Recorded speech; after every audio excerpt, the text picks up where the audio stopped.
into the future for sure then. Really. Exactly. We've been so efficient, it's already September. That's what I said. Okay, now that we've got 60. thanks. 60. Finally, What do you say? I thought 6. That would be new. Billion and 100 million.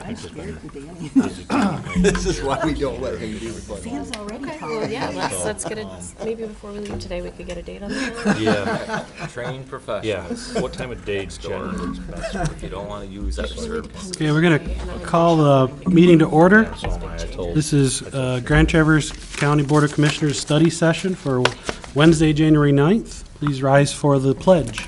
Commissioner Klaus, will you lead us in the pledge? To the flag of the United States of America, and to the republic for which it stands, one nation, under God, indivisible, with liberty and justice for all. Thank you. And roll call. Wheelock. Lapointe. Here. Jewett. Here. Hunley. Here. Kofia. Here. Klaus. Here. Henschel. Here. And I believe Sonny is in the vicinity. Someone may have saw his Probably not en shadow. route. So he'll probably be with us shortly. First, public comment. Will you read the rules, please?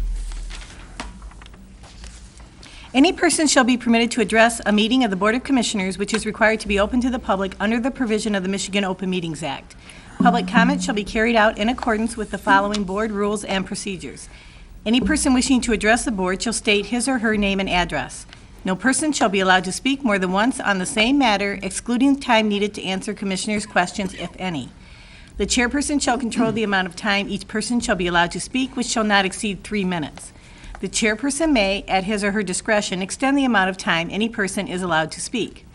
Public comment will be solicited during the 2 public comment periods noted in Rule 5.4 Order of Business. However, public comment will generally be received at any time during the meeting regarding a specific topic currently under discussion by the board. Members of the public wishing to comment should raise their hand or pass a note to the clerk in order to be recognized and shall not address the board until called upon by the chairperson. Please be respectful and refrain from personal or political attacks. Okay, do we have anyone for public comment this morning? Please step up to the podium. Morning, Sunny. And state your name, please. Ann Rogers, 1236 Peninsula Drive, a taxpayer of the city and the county. Sometimes we forget that city residents are part of the county also. I don't know if you got up in time to read today's editorial, but I think they are taking you to task. The roads in the city this morning were terrible. I don't know if you had to drive from the country. I drove it for 30 years going to school. It's not fun. And if your purpose is to discourage public comment, you're doing a good job of it. I really hope that you will reconsider the times that you're starting, because you do represent the public. And if you're going to schedule meetings when the public can't come, that excludes the rest of us. So please think about this. Think about who you represent and why you're doing this, and please change your mind. Thank you. Anyone else for public comment? If you're planning to speak at public comment, if you would take a seat next to the podium so we know you're coming, then I'll keep things moving along a little quicker. Morning, I'm Dave Petro of Interlochen. Last week in these chambers, a man made a biased presentation about our form of government. We should also take a minute to consider how much our democracy has deviated from the best hopes and is leaning towards the darkest hours of history. Let me read a redacted definition. It comes from the 1996 edition of the Oxford Concise Dictionary of Politics. This is on fascism. It is a right-wing nationalist ideology that is fundamentally opposed to democracy and liberalism. It is fascist ideology are distinguished by several components. One of them is extreme nationalism, the belief that there is a clearly defined nation which has its own distinctive characteristics, culture, and interests, and which is superior to others. This is usually coupled with an assertion of national decline, that at some point in the mythical past the nation was great, with harmonious social and political relationships, and that subsequently it has disintegrated, become internally fractious and divided, and subordinate to lesser nations. This process of national decline is often linked to a diminution of the racial purity of the nation. In virtually all cases, the view is taken that the introduction of impurities has weakened the nation and be responsible for its plight. The blame for national decline and our racial miscegenation is laid at the door of a conspiracy on the part of other nations or races seen as competing in a desperate struggle for dominance. The goal of fascists is to restore national dominance by reorganizing the polity, the economy, and society, including the institution of an authoritarian anti-liberal state dominated by a single party. Total control of the latter over political aggression, communication, and socialization, and a charismatic leader embodying the real interest of the nation and energizing the masses. Fascist parties can no longer openly espouse these extremes of the ideology, and revisions have taken place. National and racial purity now takes the form of opposition to continuing immigration and demands for repatriation. Totalitarianism and dictatorships have been replaced by lesser demands for significant strengthening in the authority of the state, allegedly within a democratic framework. Post-war movements with such ideologies are conveniently described as neo-fascist. Now, you can see a lot of similarities to what we've got going on in our country now, and every attempt at every level of government that's trying to reduce our opportunities to be part of it is leaning Your time's towards up. that Please wrap it up. direction. Thank you very much.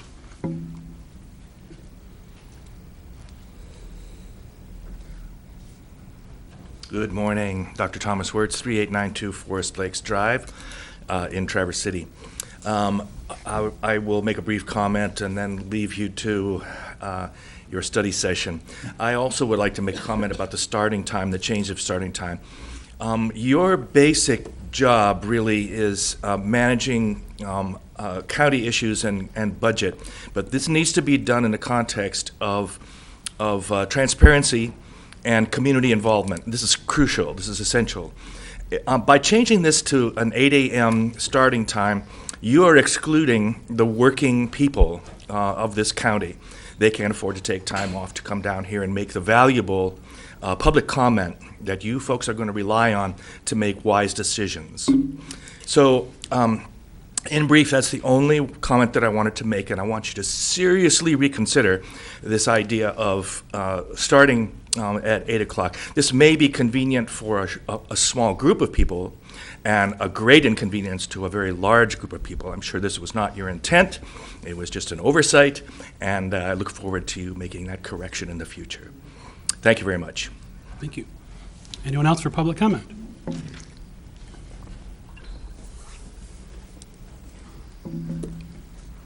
Good morning. I'm Bill Vocal. I live at 3606 Courtney Place in Garfield Township.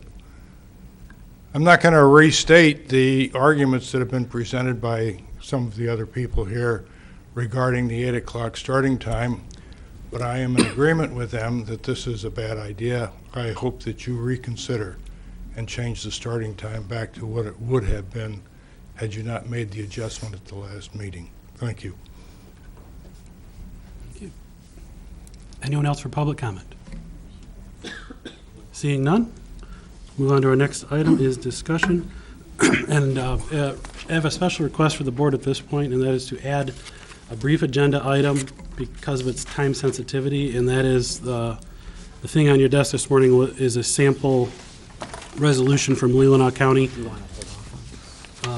This is something that I just found out is time sensitive. I wouldn't normally bring it to a study session, but there's a grant they're applying for that's first come, first serve, and one of the formalities is they need a resolution from the board. So I will move to add that to the agenda right before discussion. Second. I have a second. Any discussion on adding it to the agenda? Yes. Gordy. First of all, I've looked into this, and I actually talked to the folks over in Whitewater, because they're involved, so I'm fully prepared when this comes forward to approve it going forward. However, as Betsy reminded me, we had an earlier conversation, and I think I brought it up at the earlier meeting, that I really didn't feel appropriate at study sessions to pass motions going forward. So I would feel a little awkward, to say the least, of pushing for something in the very first meeting, trying to go in a different direction. So I won't support it as a motion at the study session, but just to go give it, whoever wants to pursue this, I would vote for it, and when it comes up next, if we put it on the agenda for next Wednesday. Okay. Betsy? Yes, so I received that late last night from you, Mr. Chairman, and it prompted me, remembering Mr. LaPointe bringing up that the public needs to know whether they need to be at study sessions and whether this body is going to take votes or not. And the motion, I went back and watched the video, that section, very clearly, the motion by Mr. LaPointe was that we would not take action or votes on motions during study sessions. So this body just passed that at our organizational meeting, and I'm not in opposition, like Mr. LaPointe, to the substance of this. I am in opposition to the practice of going back on the rules we just made. It is also important for us as commissioners to know that if we miss a study session, votes might not be taken. It might be taken in our absence, and what counts as incidental or no big deal may be very different depending on the commissioner putting it forward. So I can't support adding this to the agenda. I'm fully in support of adding it to our next regular meeting when the public knows that we said we would do votes. Okay. If I could speak to that, the rules, the changes to the rules will be on our agenda for next week. At this point, we are on the accepted rules, which are the ones from last year. We just passed it. The whole board unanimously passed it and added it to our rules at the organizational meeting on January 2nd. Sir. Unanimous motion. Okay. Gordy? Okay, to avoid getting off to the wrong start again, perhaps going through the grant process is a long process. I think maybe if we wait a week isn't going to put an end to this whole thing. I think if perhaps someone was to convey to, I don't know if it would be appropriate to kind of just let everybody here kind of say what their thoughts are on it, so you can convey to this individual that it's going to be delayed a week. However, in the study session, most people have appeared positive regarding the request. Can I comment on that? Please. Yeah, I agree with you, Commissioner LaPointe, that it would be totally appropriate that if everybody went around the table and either gave a head nod, an indication of support, and then we could certainly add this to the next regular meeting where you ratify your support that you make today. The other option is, if time is really of the essence, under Open Meetings Act, we can call a special meeting within 18 hours. So we could set a special meeting. It only takes 3 of you to make that request. Or if you want to, if 3 of you want to say, yeah, let's do that, we can do that. But certainly just going around the table, giving indications, yes or no, I support this, I don't, that's appropriate. Well, the motion on the floor is whether to add it to the agenda. So at this not time, actually the substance of the right request. So at this time, a suggestion then would be you can withdraw your motion. You can move forward with the motion. It's probably your best 2 options. Okay. I'm just going to move forward if I'll have discussion.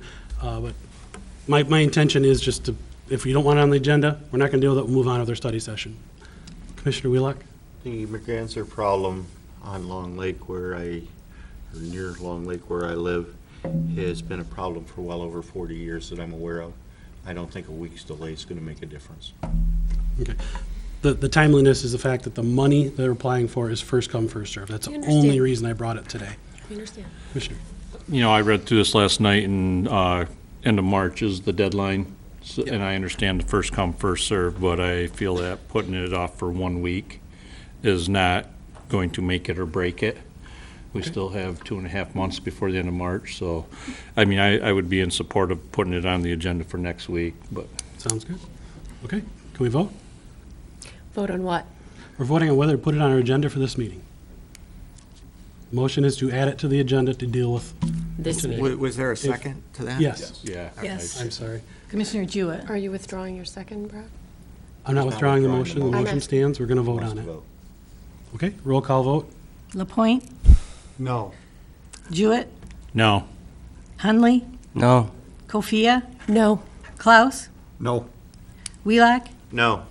Henschel. Yes. Motion fails. All right. On to our study session. I turn it over to staff. Good morning, Commissioners. What you have with you is a packet of information that I would describe as larger than normal. Voluminous, perhaps? Voluminous, larger, that was not intentionally, well, the packet was intentional. There's a lot of information that you have that we deal with on a daily basis. The packet is relatively small in comparison with the overall budget of Grand Traverse County. What you have is the general fund expenditures and the listing of funds, but there's much more information that goes behind the scenes with this budget. So our intention is not to confuse or overwhelm. The intention is to provide you what we deal with on a daily basis and we use for our day-to-day activities and the decision-making processes that we have. What I would like to do is just go through a very brief summary of how we got here today, and turn it over to Chris and Dean for the rest of the presentation, if that is acceptable with you. We presented to the Board of Commissioners a balanced budget in the 1st of October of 2018. We presented to staff probably from May forward through the budget process that we wanted to have a current services budget. That was intentional. We knew that the financial situation for Grand Traverse County was changing. We didn't know which direction or what level of change that was coming. So we didn't want to make any sweeping changes to the budget for 19 that would skew our view or somehow change the direction of our improvement or whatever that would be. So we went through that process with that in mind. We had several personnel requests. I think there were in excess of 20 personnel requests. We did not grant any personnel request that was adding to the general fund. The only people that were added to the county personnel roles were those that were funded by either grant or by an enterprise fund. So that's what we did. We had a couple of vehicle expenditures as well. Some of those vehicles were paid for by funds left over in 2018. Dean identified those funds early on and moved them into the 19 fund for purchases of some of those vehicles. What we presented was a budget that was balanced. It did not have any fund balance from the general fund. It was without the reduction of employees or services. It reflected conservative revenue projections and conservative expenditure projections. It included the entire payment of MERS, the $5.9 million that we were expected to pay for the pension obligation. It reflected a payment of the other post-retirement benefits, or otherwise known as OPEB, and it included the cost of wage increases that we anticipated for all county employees. The county board approved a 3% pay increase across the board, and that is reflected in the 2019 budget. That was presented, I think, on October 3rd or October 7th. We had one study session on October 24th where information was received from department heads, elected officials, and public about the budget. The board reconvened on the 7th of November and passed that budget. So that's where we are today. Any questions about that process? We have a $39 million general fund budget. It's in play currently. And as you've heard over and over again in these chambers, that the budget is a living and breathing document. It can change at a moment's notice. So we have rules on how that changes that will be talked about here this morning. But any questions about the process and how we got here to date? All right. With that, I'm going to let Mr. Forsyth take the floor and talk to you about some rules and regulations, county finances and trends.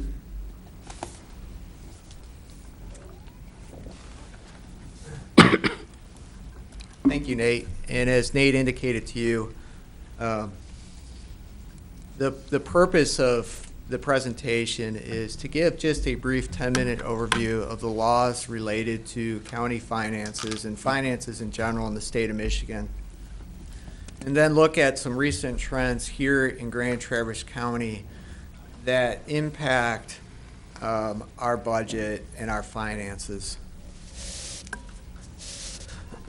So the general principles are this, and I've summarized it on in the slide. Basically, if you look at the Constitution and the various laws in our state, that's our floor. That everything comes from Lansing when it comes to how we do financing and how we do our budgets.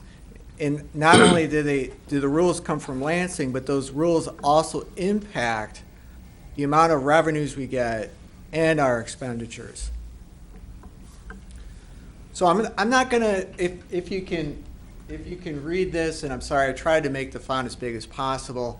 I'm not gonna go through all these various statutory acts and constitutional provisions because we simply don't have time and we could be here all day.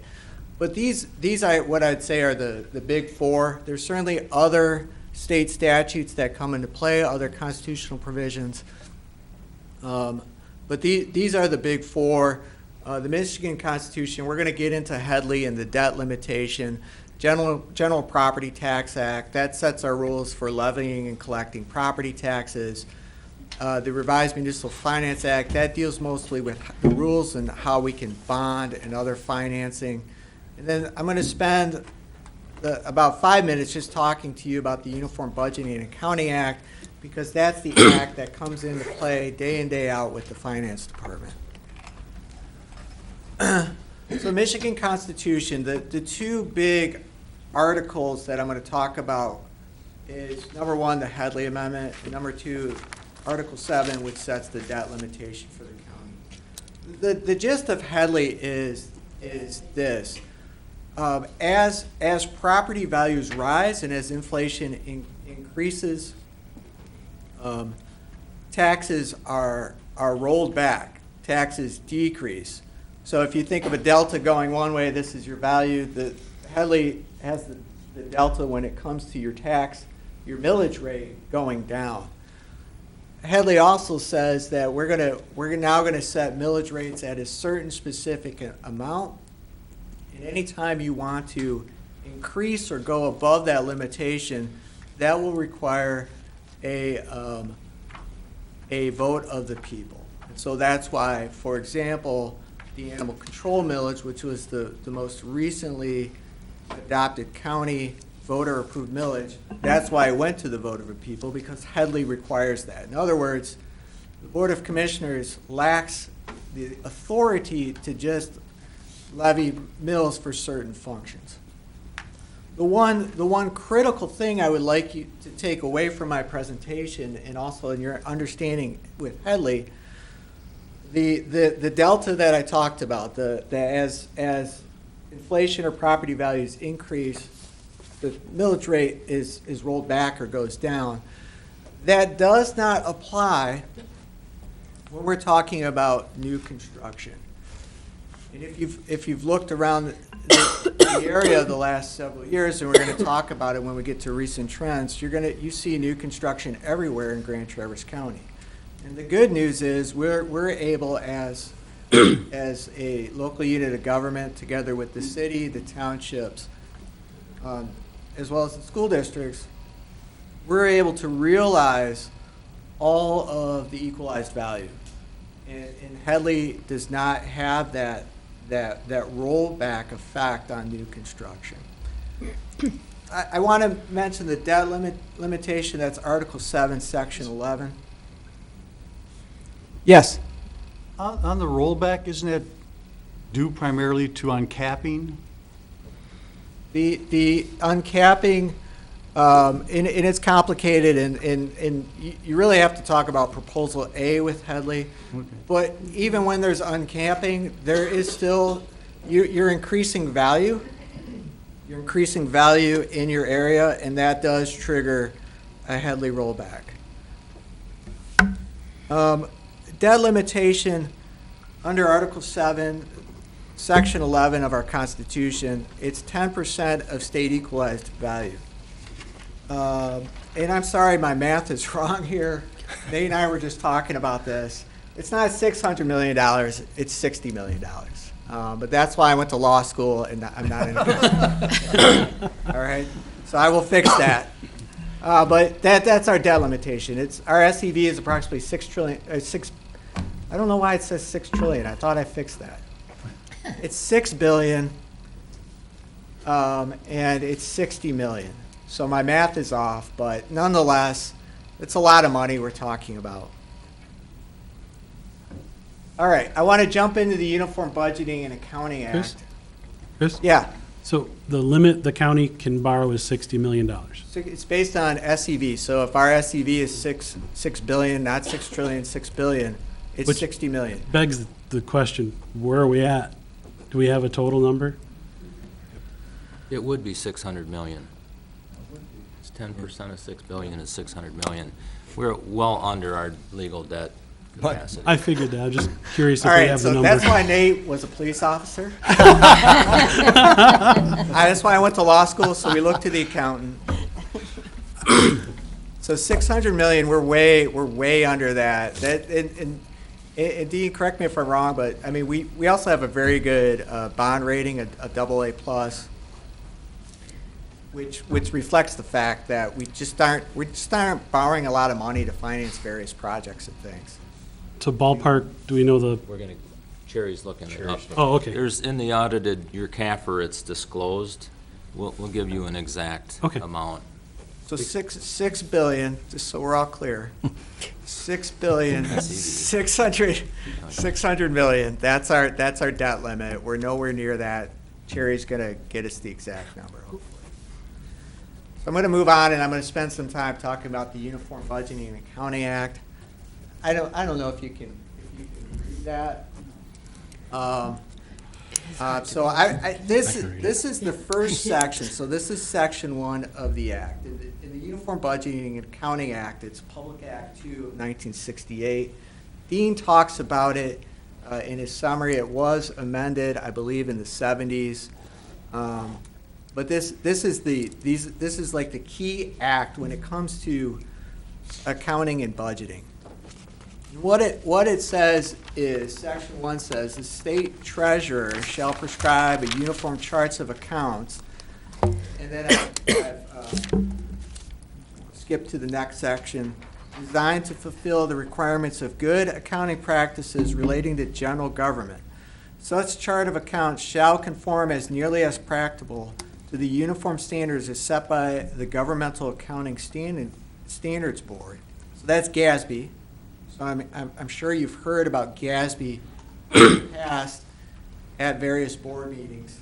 Chris, Yes, for the public's sake, will you, when you use acronyms, will you say what they are? yeah, so GASB is the Governmental Accounting Standards Board, Thank you. GASB. So we follow, the uniform standards are set forth by the Governmental Accounting Standards Board and is determined acceptable to the state treasurer. The official charged with the responsibility for the financial affairs of the local unit shall ensure that the local unit accounts are maintained and kept in accordance with the chart of accounts. So I said this earlier, but all of our rules come from Lansing. So when it comes to local unit of government finances and accounting, Dean Bott takes his direction from the state treasurer. The state treasurer basically tells us and the local units of government, this is how you're going to manage your funds. This is how you're going to budget. These are the accounts that you're going to maintain. These are the type of accounts you're going to maintain. This is how you're going to move money within those accounts. And those are all done according to the standards developed by the Governmental Accounting Standards Board, GASB. I just want to go through some of the definitions with you, because I'm sure you've heard. I mean, we've heard all these definitions, these words like appropriation, like budget, But it's important for you to see how our legislature defines those words. So appropriation, that is an authorization granted by the legislative body to incur obligations and expend funds. So an appropriation is something set by the County Board of Commissioners that authorizes the organization to go out there and spend money and take on obligations. Here's a budget. What you may not have known is a budget does not include these 5 things that are listed here. A budget does not include a fund for which the local unit acts as a trustee or agent, an internal services fund, an enterprise fund, a capital project fund, a debt service fund. So if you've gone through the budget documents and you're wondering, hey, why aren't these reported as part of the budget? Because the legislature has said budget is defined this way, but it doesn't include these 5 things. All right, so this, again, this is the definition section of the Uniform Budgeting and Accounting Act. A few more other definitions for you. Expenditure, what does that mean? It's the cost of goods delivered or the services rendered, including all expenses. Debt retirement not reported as liability of the fund for which is retired, or capital outlay. General Appropriations Act, that's your budget. That's what the Board of Commissioners adopted in October for 2019. Finally, we get to revenue. These are your additions to your assets. And then we have a definition of surplus. In excess of assets of a fund over its liabilities. I mean, these should be, somewhat common sense concepts, but nonetheless, this is the legal definitions of revenue and surplus. So as I noted earlier in the presentation, the Uniform Budgeting and Accounting Act at the very start talks about GASB, that the treasurer is going to develop these chart of accounts. They're going to conform to the standards as developed by GASB. So what's GASB? Well, GASB started in 1984. It's an independent private sector organization. Think of it in a way as kind of an accounting think tank. And it develops the standards for not just here in Michigan, not for the local units of government, but for the vast majority of the states and the vast majority of governments that follow generally accepted accounting principles, or GAAP, generally accepted accounting principles. So when it talks about standards, the standards are setting forth the gaps. And initially I thought about giving you some of the standards, but they're very detailed, and we could be here for a while. But when Dean, Bott, or his staff, when they're transferring funds from one fund to another, or whatever they're doing it as a finance department, they're doing it according to the GASB standards. They're doing it according to generally accepted accounting principles. And again, they're doing that because under law, the state treasury has supervision over us in all the different local units of government. So those are the general principles that I want to talk to you about. I'm going to move on to recent trends, but does anybody have any questions about the law as it stands in the state of Michigan? Yes, Steve? No question, but just the information on the debt before we move on. As Chris mentioned, our legal debt limit as defined by state law is 10% of our SEV, our state equalized value, which is over $6 billion. It's actually, and that will be reset for you when you get your equalization report in April. So 10% would be about $600 million. Our total debt, which includes all of our building authority, bonds, our brownfield, our Department of Public Works, is $43,314,000.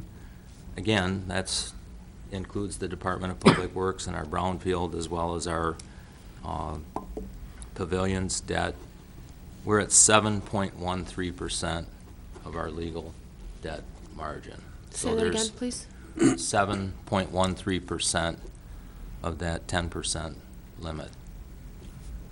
So to be 100%, Dean, We would have to have about 607 million in outstanding debt or bonds, and we're at 43 million. Dean, on that equalization report, I noticed they call it CEV instead of SEV. Is that the same thing? Yes, Okay. yes. How did you come up with the 7%? There's actually a schedule in our comprehensive annual financial report in the statistical section that does that calculation.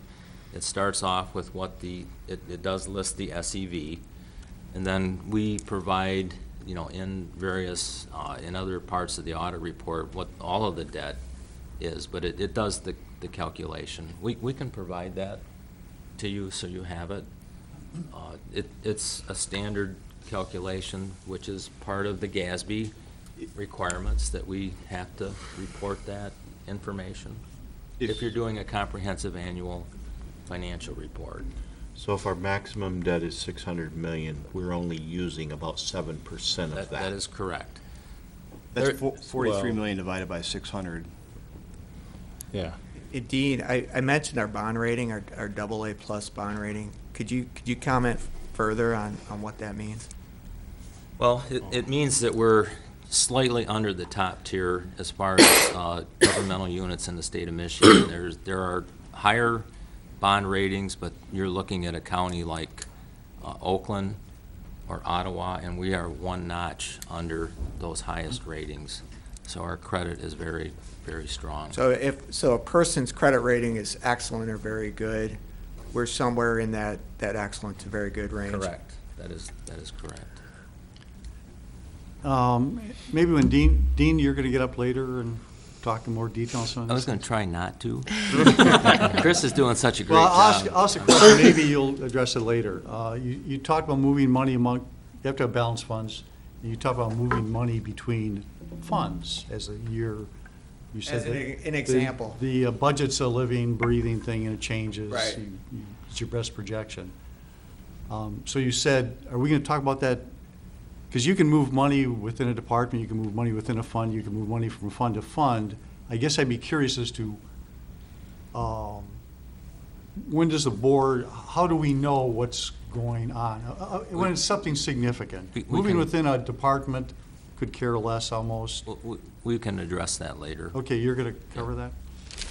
And the point is that when the finance department does those type of things, they're doing it according to a GASB standard, that they're mandated by law to follow GASB.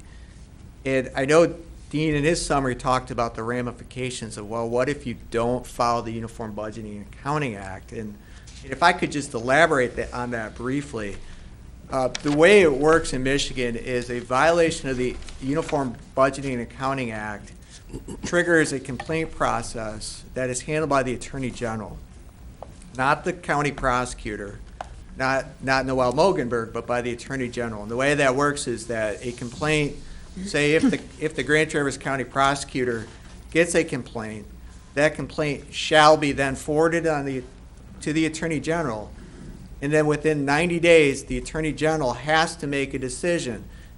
Is he or she going to prosecute that violation? And depending on what we're talking about, that could be a felony or a misdemeanor or even something that just is a fine. Or alternatively, the Attorney General can bring a civil action, basically going to court asking that whatever violation occurred be enjoined or that money be recouped. Or alternatively, the Attorney General could say, I don't want to handle this, and send it back to the county prosecutor, who is then authorized to do one of those two things. Yeah, my question isn't whether they'll be in compliance with GASB or whatever. I'm assuming that, but in looking at the budget, there's a process at the beginning of the fiscal year. We all look at the budget to some detail and say, okay, that's the budget. And things change. How do you keep the board appraised of significant changes? We don't want to see the detail, but just, we look at it, we approve the budget's approved. Does the board just? There is a process to amend the budget, and I'll be brief at this point, and we can go into more detail later. Okay, but that's, just as long as we cover that. there is a process. There's actually procedures that have been approved by previous boards that we've continued to follow because they make good sense. There are, usually when we're increasing the budget by more than $5,000, that's an increase in revenue or an increase in expenditures, those come back to the board for approval. There are line item adjustments almost on a daily basis as things change. I have certain authority to do that. We're doing that primarily every 2 weeks when we pay bills to make sure that we stay within total in the department. But there are procedures in place to amend the budget. Okay, you'll go over those. Could I also ask a question here, because I'm not sure where is the right place, but regarding Headley and Prop A, I mean, I have lots of questions. It feels like it's a study session all to itself.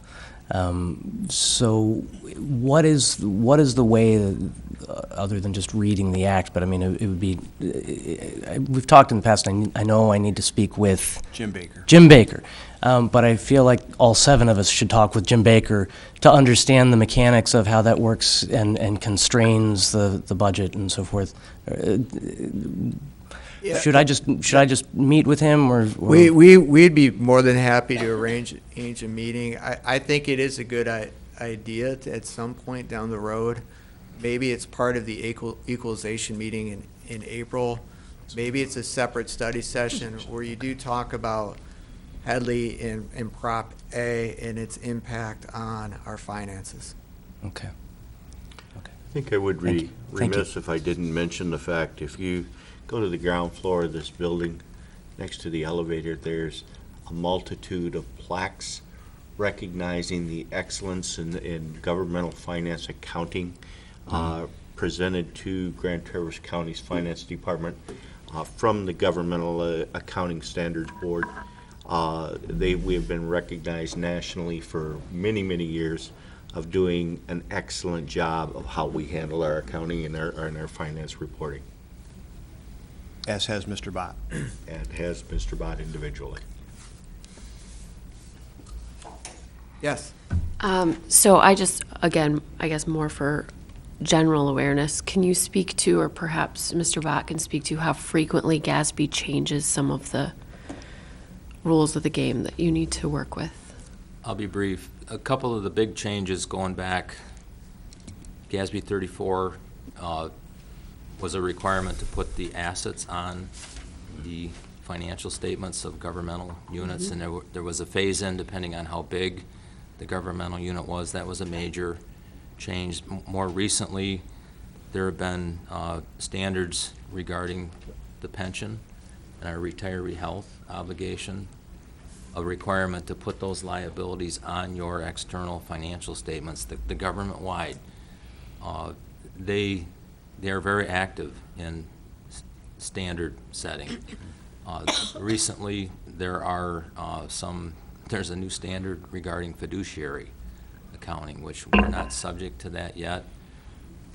Those are major changes to take your pension liability, which used to be only disclosed in the notes to your financial statements, and to record that liability on the face of your financial statements is a significant change. And they followed up with the requirement to do that with the retiree health as well. So first one was make sure we have the assets recorded, and I think they knew they had to get the assets on the book so that they could cover those liabilities. But we generally lag what's happening with the private sector standard setting. But just to clarify my question, frequency, I appreciate the substance of the changes, but I'm also curious about the frequency. So how often, yearly and, right, like there can be monthly? No, No, probably not not that monthly? frequently, but there can be anywhere from 1 to 2 or 3, or some years maybe none. Okay. But implementing the pension and the OPEB standards are significant changes. Right. But that became effective, what, 2016, 2017? Relatively recent, yeah. It's probably 16. It's 2016. A And few GASB years 34 back, goes back to like 2010, or maybe before that.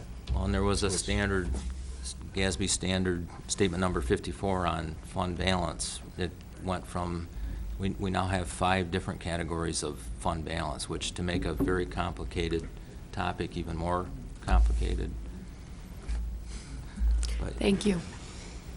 All right, so I'm gonna move on to recent trends, and I'm to talk about finances without looking. We can't talk about our finances in a vacuum. We have to look at what's going on outside the organization and look at what's happening in our community as how does that impact our revenue and our finances. And in the recent history the recent trends have been overall good, and that the growing population and the increased economic development in the area, those all have had positive impacts on the county's finances. And I'll explain why in a minute, but I want you to think in your brain Headley and what I said a few minutes ago about new construction. So just an example, this I think came from the Census Bureau and then reported in the Detroit Free Press. If you look at the last now 19 years, I know in this graph shows year ending 2014, so the last 14 years in this graph, it shows overall the state losing population, but Grand Traverse County and Traverse City growing, about a 17% growth for the county. Now, I'll have to say, looking at we don't have firm census information yet. I must say, though, that for 17 and 18, that population is flattened a little bit. But then again, we don't know what the final numbers are going to look like. Nonetheless, the growth in this county over the last 15 years years is pretty remarkable. With more people living here, that means that there is new construction. And again, this is hard to read, but if you look at what I've highlighted in red, what that is the value of new construction for both residential and commercial, the number of permits issued countywide by our Construction Codes Office in 2018. So for residential new build construction, we see 313 permits, and for new commercial, we're talking about 35. And again, you can see the value, and I'll email this to all the commissioners so you have it and you can really read it.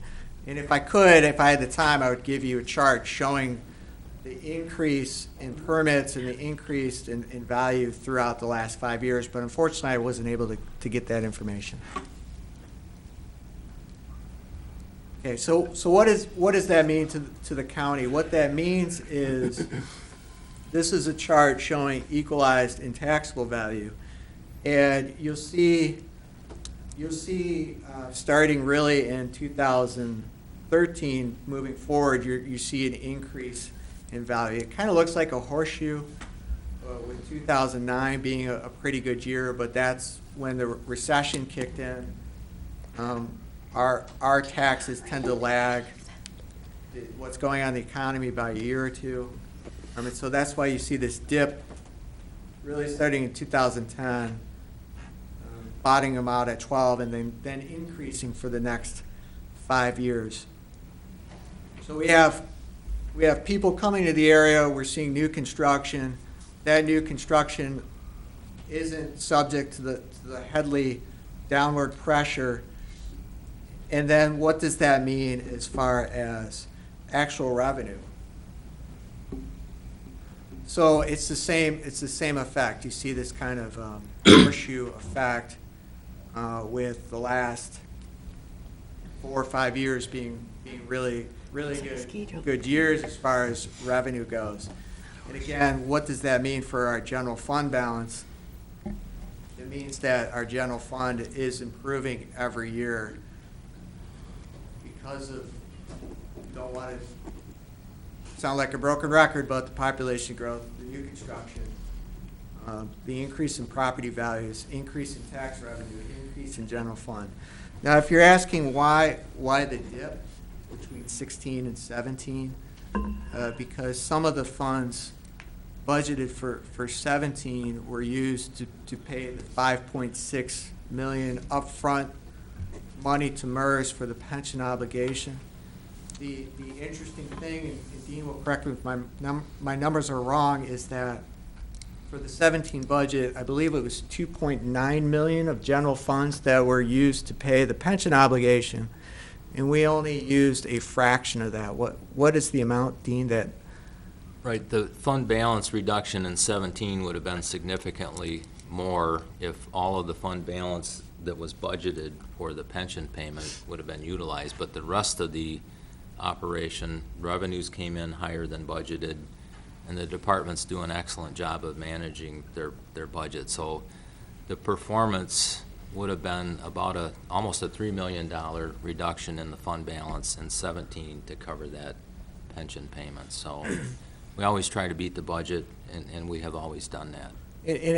And I know my recent trend slides focus on the revenue side of the equation, but there's also the liability side, and as Dina said, our department heads, our elected officials, and our managers, they do a really good job day in and day out in keeping those liabilities down and coming up with creative ways to cut costs. So that certainly as well plays into why our fund balance is so healthy.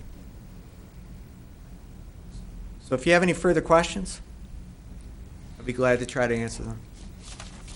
Thank you.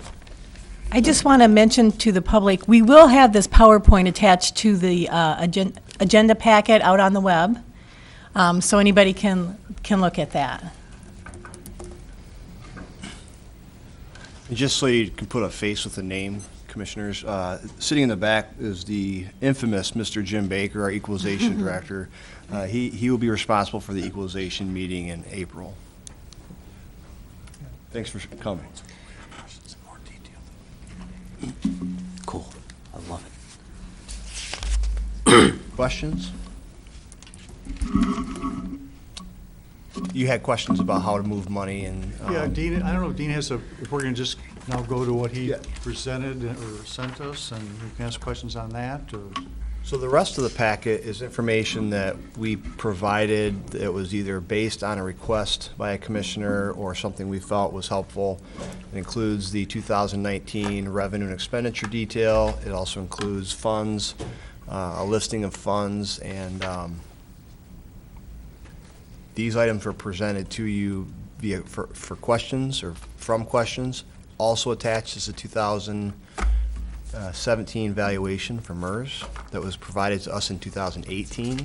That shows you our pension obligation, our obligation by division, our assets. So any questions related to the pension, that is covered in that valuation as well. You also have the amortization agreement that was completed with MERS that extended our obligation for 16 years. So with that, any questions about the information that you were provided, or just a general discussion? Okay. Go for it. I think I sent everybody I sent a memo out to Dean listing 7 things that I thought we needed to see, and most of them are included in here. And we'll maybe go over it. There'll be some questions on some of these items. I know I have some questions, although I've talked to Dean in the past, so some of this is redundant.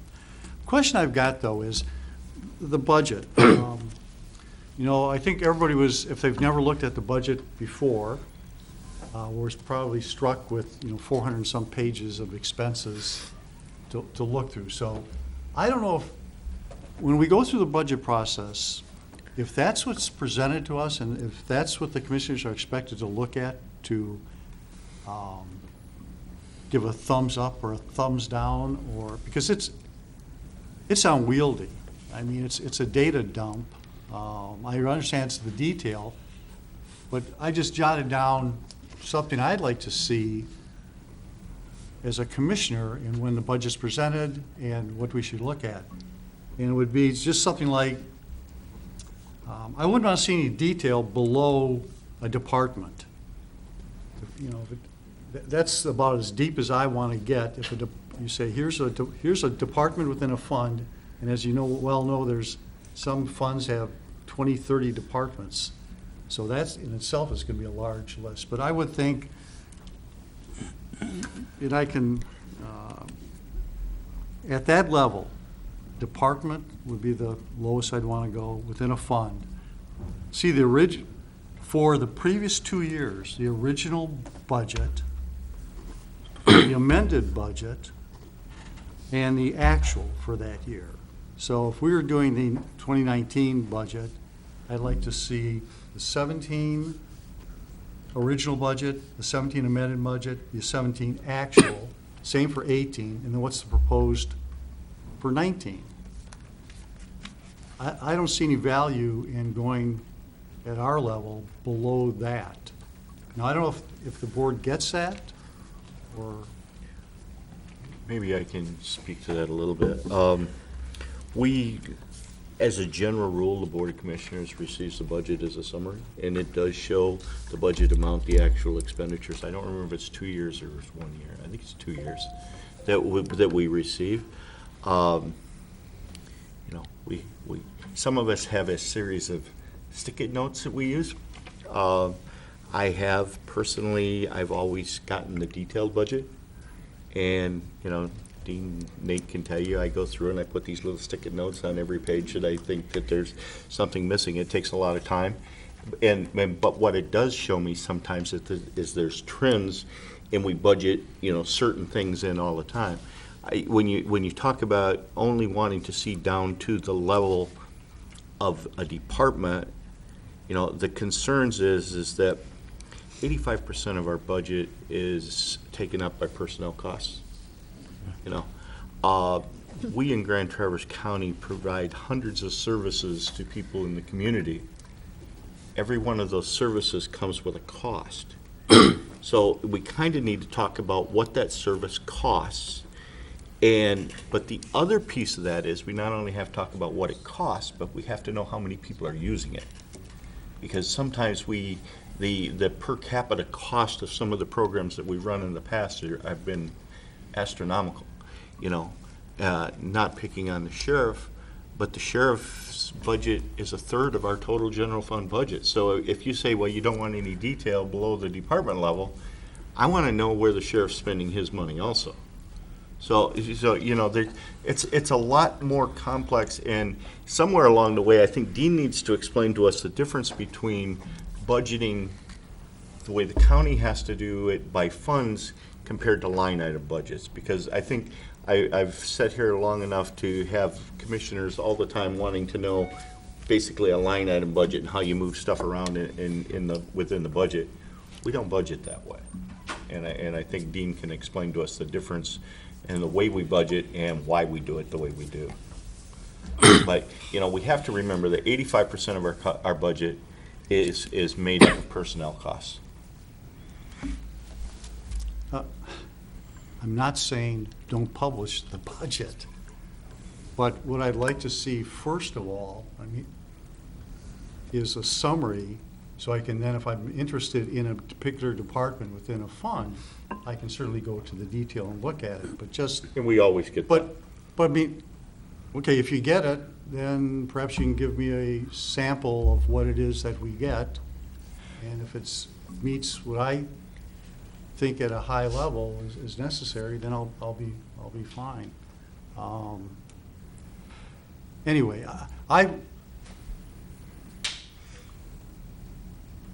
looking at the general ledger, that's the budget, which is the dump. It's hard to get your hands around what's going on when there's so much detail. And even if you look at the report as it is, it doesn't give a total by fund. So if you're looking at a fund in multiple departments, if I want to know what the fund total is, like the health department or any number of these. So there may be some, I guess my point is, we haven't got to that process of the budget, but I know it's it's probably the most important thing we do. And I just want to get out there now that if there is something that is presented, please send me a copy, and I'll be happy. The format that we presented to the board in October of 2018 was summary information. More detail for the general fund, but yet summary information, starting off with the revenue, by source. And then we got into the department totals with some historical information as well. And if you could go to page 170 on your iPad or whatever that equipment is, you'll see the, in commissioners, we certainly, I want to apologize. I mean, this is what we are required to do by state law. You know, it is almost impossible for you to understand and to get your arms around this budget document. I totally respect that, and I understand that. And that is not, hopefully that's not what you feel you need to do, but as Commissioner LaPointe is mentioning, you need to know how this budget is built and at what level you need to be involved in it. Because you, and you will do that later this year, you will pass an appropriations resolution that is the legal authorization for us to spend any money going forward. There is one in place currently. It will change. It needs to be amended. We can't project every situation in October of 2018 that will happen in 2019. And revenues can change too. I concentrate more on the revenue side because we don't do anything unless we have the revenue to operate. Doesn't mean that the expenditures aren't important, but we do manage the budget. So if you're at page 170, this is within the system that we built. This is the Board of Commissioners. It does provide the actual expenditure information on a line item basis for, are you all there? So it does give a prior year, 2 prior years. If you use 2019 as our starting point, which is the year that we're in now, you have information on a line item basis for 2017.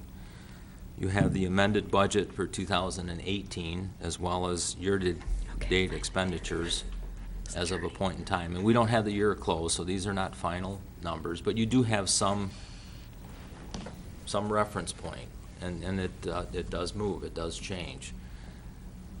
We can design something else if that would be helpful. We have the ability to do that. On here, if you go through, sorting through, you can find down there department total. Correct. So you've got it, but right now, based on the only thing I've got, I don't know what else you get. I've got to go through this whole thing. I would just like.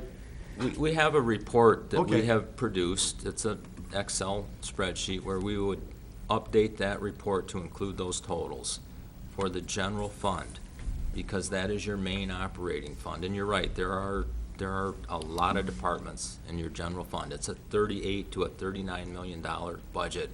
We only do that now for the general fund. For the other funds that are required by law to have a budget, we only give you fund totals.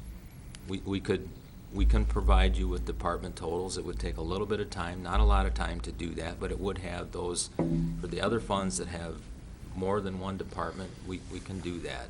I thought we had that in this. I think 451 has that summary. Sorry, it's hard. It's a big document for us to get through as well. This may be overly simplistic, but is there, to Mr. LaPointe's point, is there a way to pull these sort of summary sections, like page 171 through 173 and the one on 400 or whatever you just referenced, and have them basically as summary documents at the top, making it clear that they are also contained within the 500-page document? So if I'm from the public or a commissioner just looking for a quick look at top line, it's literally just easy to find, and you're not paging through, scrolling through Correct. hundreds of pages. Yes, but I would like you to go. I don't know that that serves your whole point, Gordy, but I think just the Yeah, ease of access. I definitely want, and for the years, I don't know why, I must have had a lot of time on my hands. I've looked at these, and usually I'm looking for something in particular, and you wade through it. But I'm just saying, just give us something at a summary level. Certainly keep this available, and this is great if someone wants to get into the weeds. If you could scroll to page 450, a picture's worth more than me talking any day of the week. But that will give you the current, 450? page 450, just to show you what the summaries look like that That's we have green now. revolving fund on mine. I think it's 452 somehow. Oh, it is, sorry, 452. Okay. Thank you, Bryce. Uh-huh. Thank you. Yeah.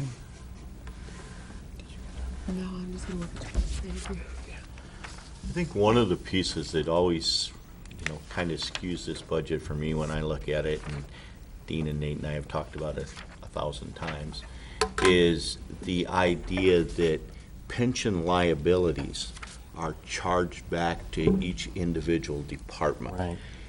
And they'll explain to you that there's a reason for it because it has to do with, we get some grant fundings and those kind of things, and we can get a portion of that money recovered.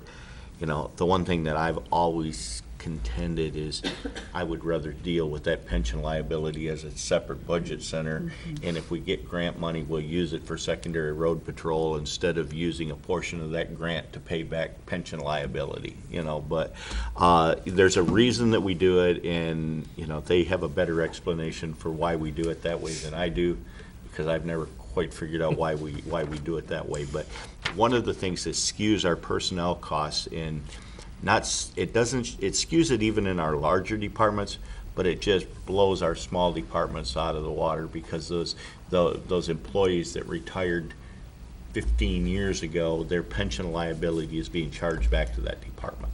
And that's a thing that kind of really screws up, at least when I read the budget, I have to go through and I have to think about that when I'm looking at individual budget centers and individual departments, because that pension liability completely skews the number of personnel costs in these, particularly in the smaller departments. And to that point, if somebody was reading through the budget, and forgive me that I don't know this for sure, is there any kind of a summary line that even reminds us of that, or the public of that, when they're reading that department's budget? Yes. Is there anything that explains It says that? If you want to go to, UAL. page it's an acronym. 20 Okay. 209, not to take you too far back, but that,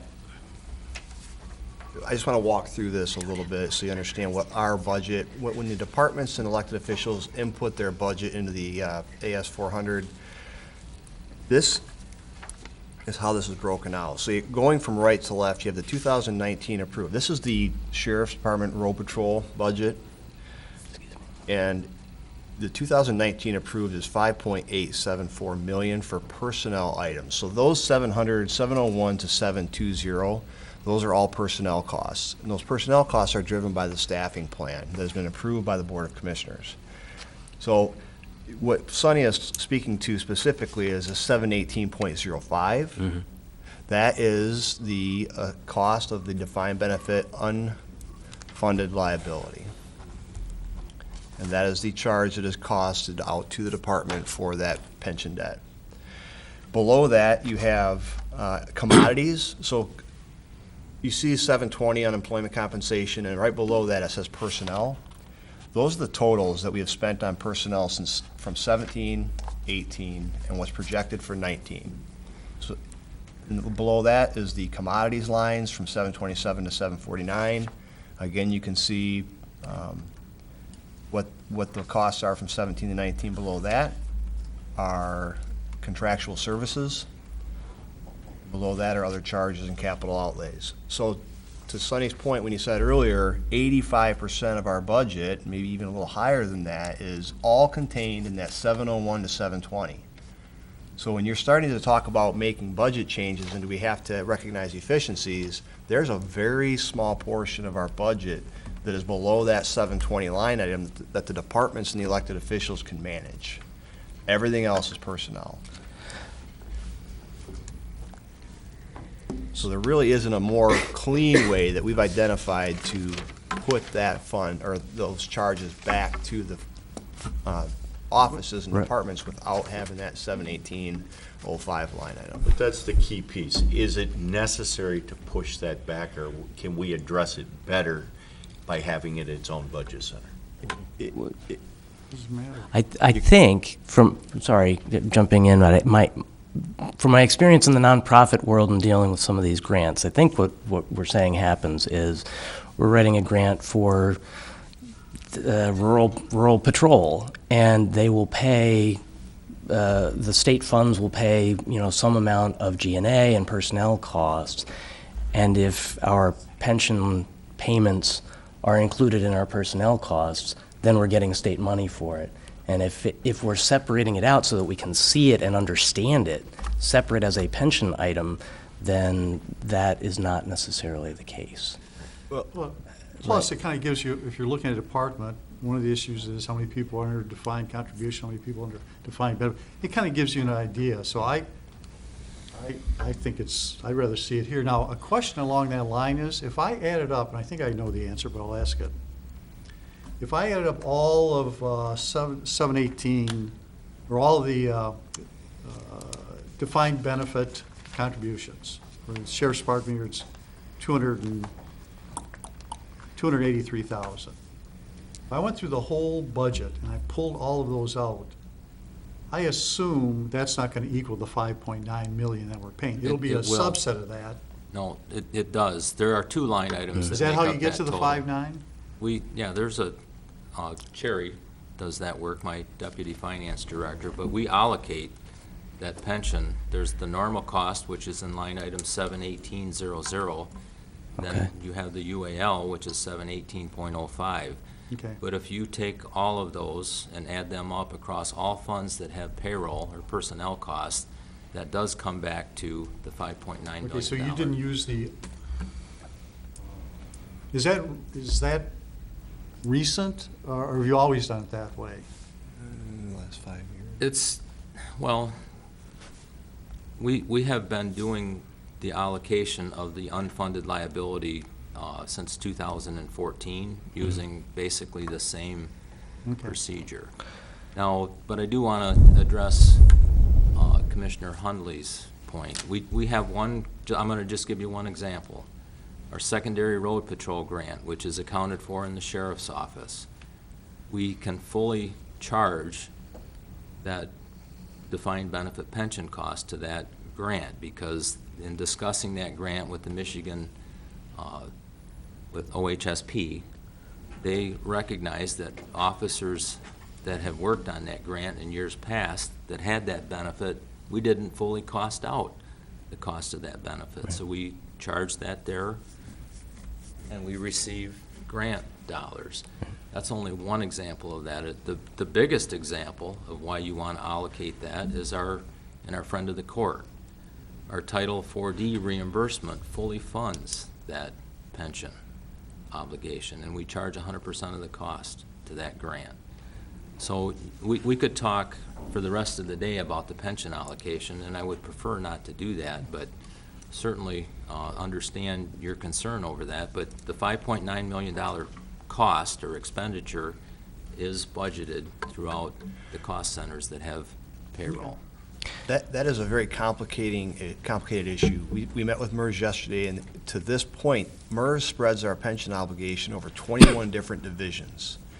And in this one example of the road patrol, there are 3 different divisions represented in pension obligations. So we have to cost that out. So there are the deputies, the sergeants, and the command group that have pension obligations. They're all in this single division. So it's a complicated issue. Well, and we can't forget the fact that Grand Traverse County hasn't had defined benefit program available to new hires since 2001, with the exception of the circuit court. You know, so where we would be if we hadn't made that decision in 2001, I hate to worry.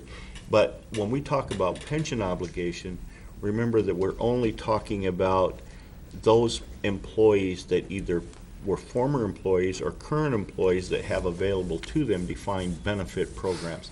Our defined contribution program is 100% funded. The defined benefit program, I believe we only have like 52 or 54 current employees that still have that available to them.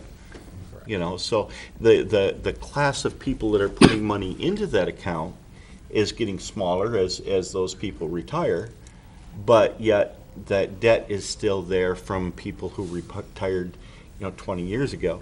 We also have to remember that MERS calculates it based on the fact that every person who ever worked for Grand Traverse County and had it available to them is going to collect that benefit until they're 88.7 years old. And we all know that that's probably not going to occur either. But the fact is, that's where they determine our potential maximum liability. Should we take a 5-minute break? Let's take 5 minutes, and then we'll really dig into the next topic. Okay, we'll reconvene in about 5 minutes.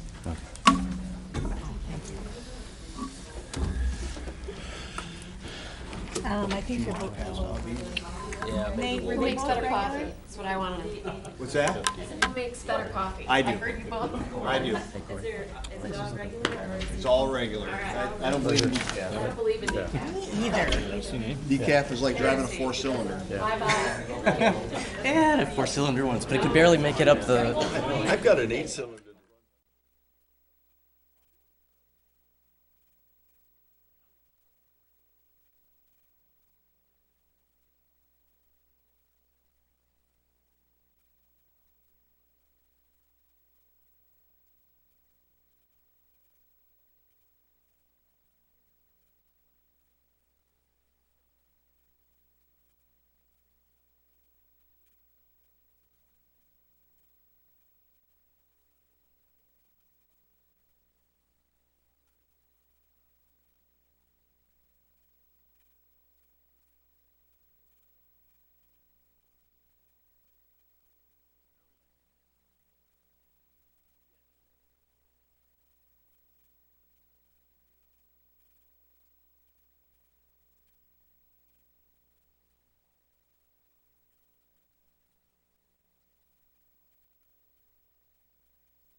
Find your seats, please. It's our current debt. We'll talk. Oh, I'm happy. That's our current debt liability. Okay. Thank you. You're out of the budget.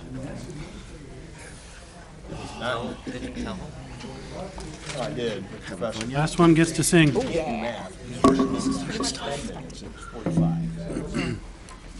Complicated stuff. We got good questions. You think? Just a little. Thank you. All right, we'll come back to order. He doesn't even live in my district. All right. So we are in the middle of a study session. Staff has presented, I think, pretty much everything we asked them to present. So this is the part of the meeting where we have discussion. Any questions for staff? I have a question, and it's regarding page 449, the building authority bonds. Are they all there? Or is there some missing?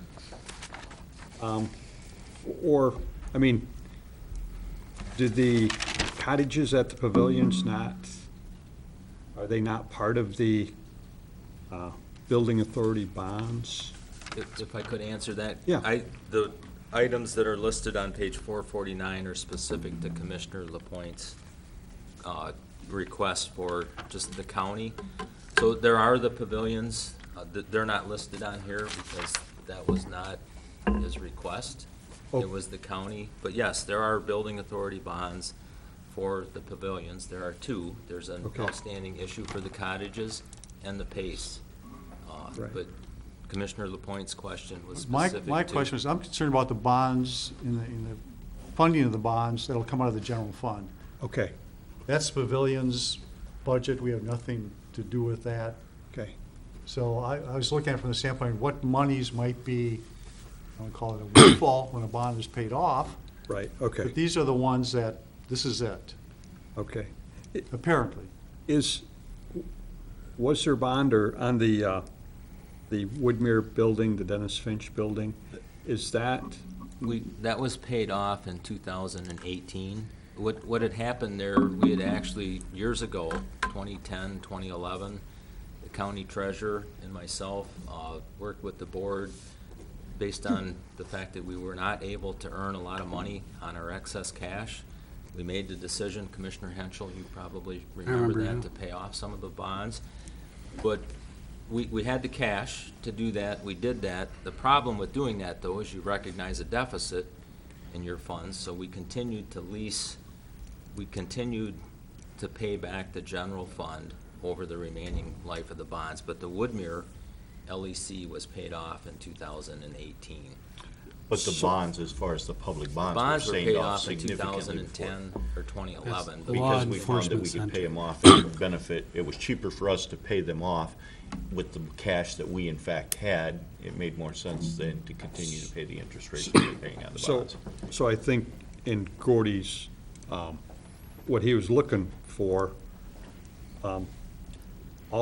whatever payments we have been making that are coming off the books, because that's not a bond, but it's a payment that's been made, that now we've recognized a payment through 2018, that is one payment that now we don't have. So a windfall of. Yeah, what I was looking for was, I had no idea of our bond schedule, what was coming up. And probably what prompted it was discussion that's been kind of tossed around, I hate to tie it to this issue, the jail. That, we've got bonds that are coming up, and, we could, when these expire, it'll be off the time of the jail, and we can go on our merry way. And if you look at these numbers, it doesn't come close. I talked about it yesterday, and my guess is the $25 million jail, your amount you're going to spend annually to service that is probably $1.5 million. So, just so I guess I was under the impression there was some money that was going to just free up all of a sudden. And there is some, but it's not Not what I $1.5 was million. hoping, thinking. Yeah, the law enforcement center, what was that annual payment that was being made? $225,000. Okay. So We made that, the last one in 2018, so 2019, we don't have that That's correct. payment, so. That annual there's- payment is no longer needed. Right, so there's 225,000 that's available this year Well- that wasn't last year. Well, it's not Being spent. being Committed to spent that. on that this year. correct. Yeah. Kind of, you paid off your house, so to speak, and now you're reaping the benefit of not having that expenditure. Right. Understand. Thank you. But we do regularly review all of our bonds and make sure that whether or not we can refinance them and save money. Dean and Heidi do a good job with that. Great. I'm surprised Mr. Klaus hasn't raised the question about the drain revolving fund. The only reason I put it on my list is because if any of you saw I think, one of the last meetings in December, it was a hot topic. And I'm concerned. You know, we've got an obligation there. We've lent out $61,000 to the drain commissioner. And the theory is he's got something in place, a drain district, that will repay those monies. And I had asked the question, do we have a drain district in place with invoices in place and a billing method in place that's going to replenish this? And the other board kind of just left that open, and I guess we need to do whatever's necessary to ensure we have a process in place to recover the $61,000 in front of the drain commissioner. We are working with the drain commissioner currently. He has several open projects as well as some drainage districts that don't have any activity.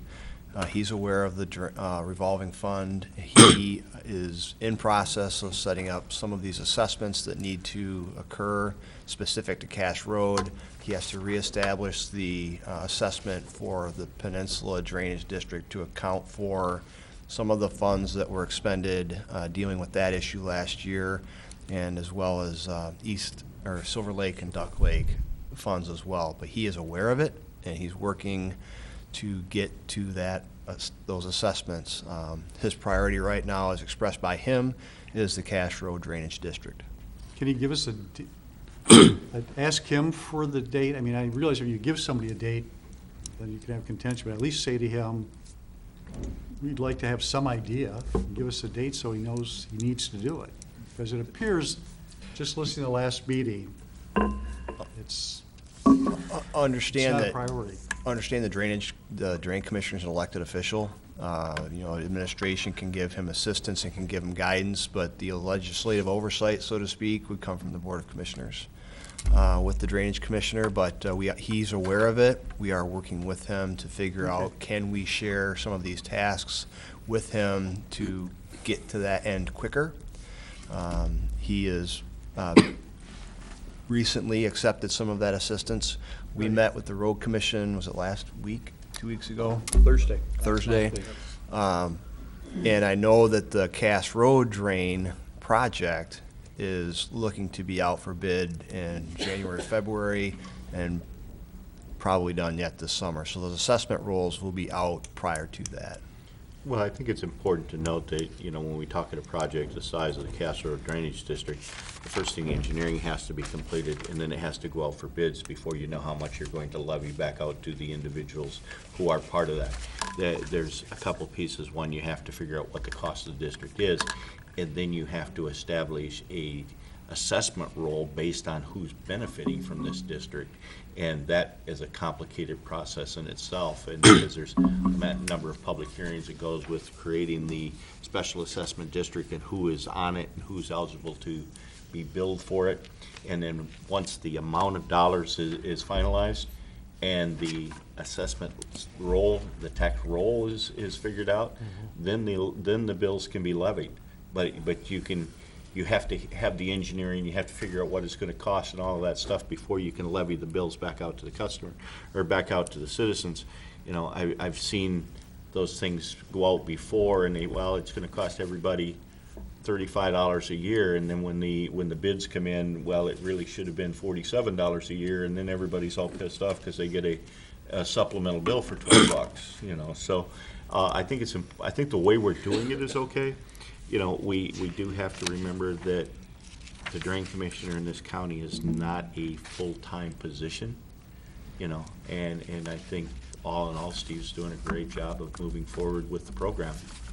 But it is time-consuming, and right now, that's why the board has authorized him to hire an engineering firm to help him with that district, you know, whether he had or did not have the expertise to develop an engineering plan for the Cass Road.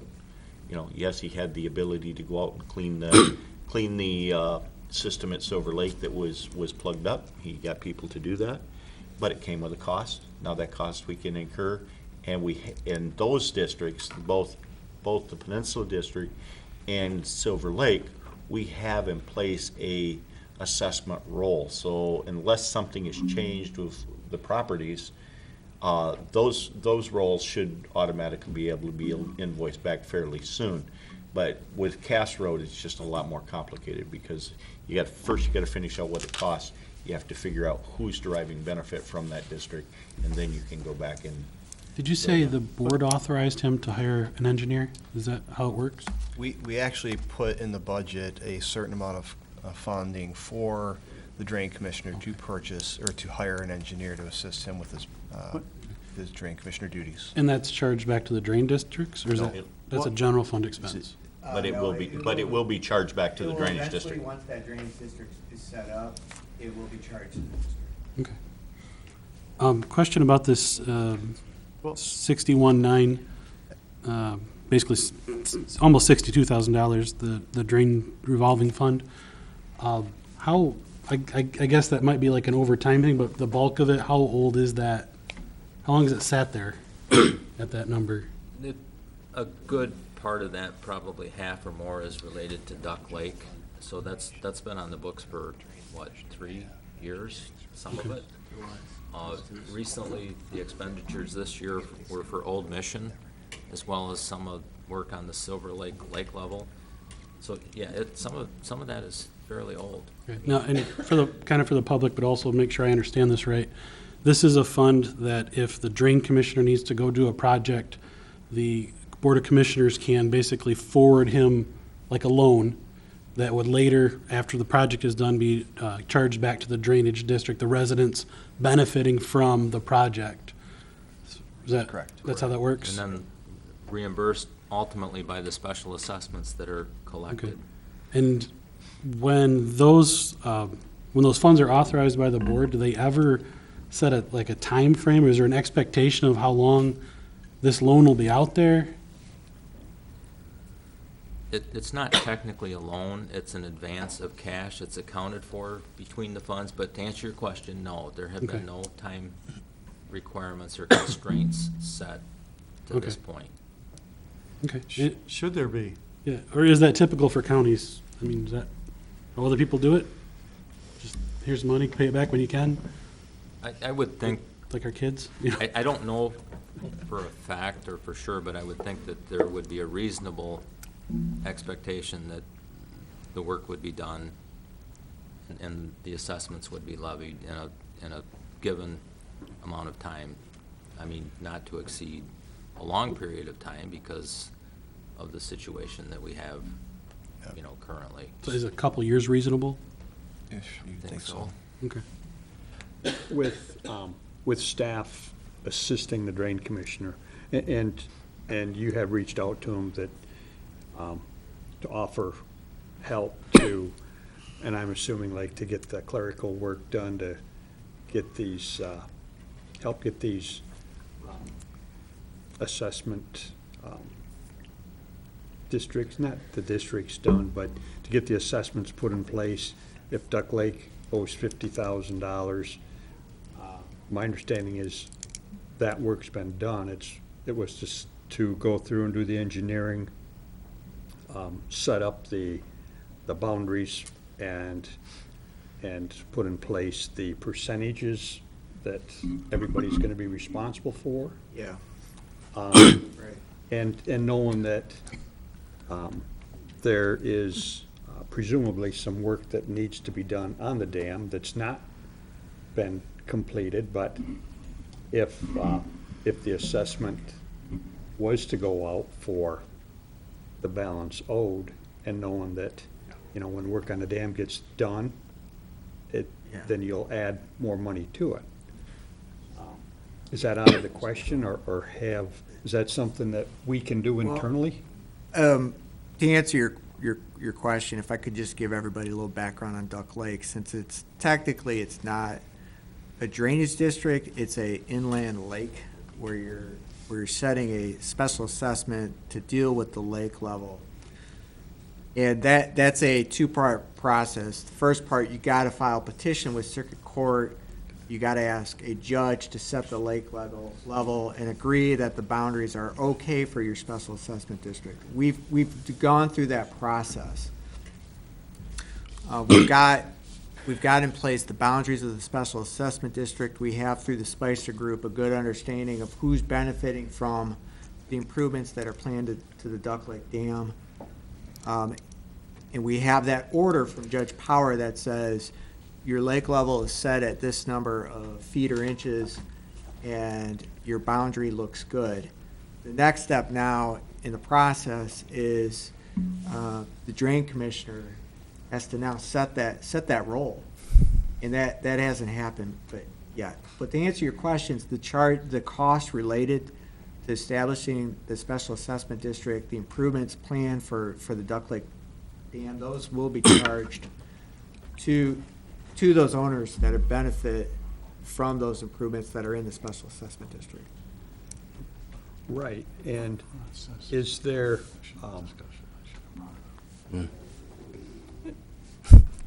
is there anything that, and I know the drain commissioner can say that, no, I'll take care of it all myself. Yeah.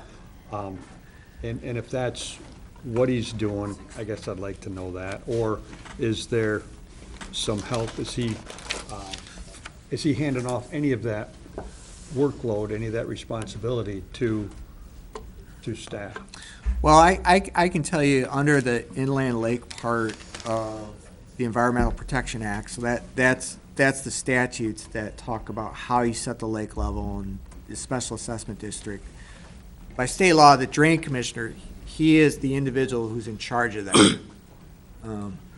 All the Board of Commissioners' role is just to say, yes, we need to address the lake level, and yes, drain commissioner, you're authorized to do that, which the board has done. So it is in Steve Largent's hands. I personally, when I was civil counsel, when I was doing that work, I worked with him in court, getting our pleadings filed in court and through that process. And I met with him over the summer to see, when are we going to get to that next step? When are we going to sit the roll? When are we going to hold those hearings? And I will follow up with him and offer whatever assistance I can to get that project moving forward.